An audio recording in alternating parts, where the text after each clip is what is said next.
I want to discuss a couple of fundamental differences between the two systems. I think this is valuable stuff to understand, but if you just want to jump straight to editing, then jump forward to Media Composer Basics. As for media management, you've probably heard that one of the major benefits of Avid is its media management, and I have to agree. There's a fundamental difference in the way Avid and FCP handle media, and it's at the center of what you need to know to help you use and appreciate Avid. In Avid, with the exception of Avid's relatively new AMA technology, which is for accessing file-based media directly and natively, media is not merely pointed to, but imported. AMA stands for Avid Media Access. It's a plugin architecture that allows Avid to access RED, P2, XDCAM, even QuickTime, and others directly in their native file format. So on FCP, if you have a QuickTime movie on your internal hard drive or some other drive and you import it into FCP, it happens instantaneously because it's not really doing anything except pointing to that original file, wherever that is. But if you delete that file or unplug that hard drive, the media disappears from your project. And if you even move or rename the file, you're in some degree of trouble.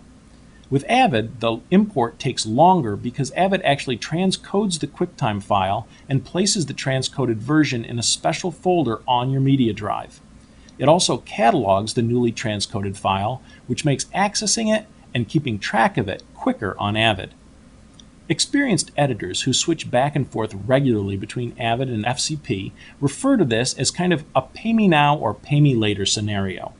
FCP lets you quickly access the import, but you will pay for it later with increased render times and more difficult media management. Avid makes you pay now with a longer import, but a much more solid experience during the edit and at the end of the edit when deadlines are mounting and you can't afford to make mistakes. It also makes archiving and restoring old projects very easy.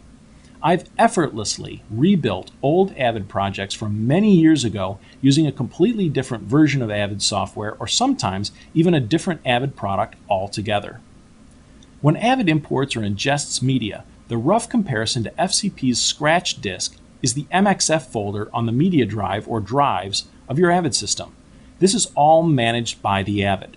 There are some controls for determining which drives ingested media or renders or audio files go to, but for the most part, this is all automated and there's little reason to get under the hood to mess with it. Avid, apart from AMA for using native file-based media, turns media into or wraps it as MXF files as opposed to FCP's QuickTime-based media.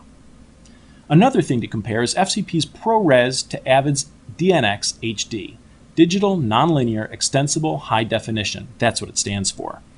These are both codecs or file formats that are native to the editor that allow stable, good-looking compressed HD footage inside the editor.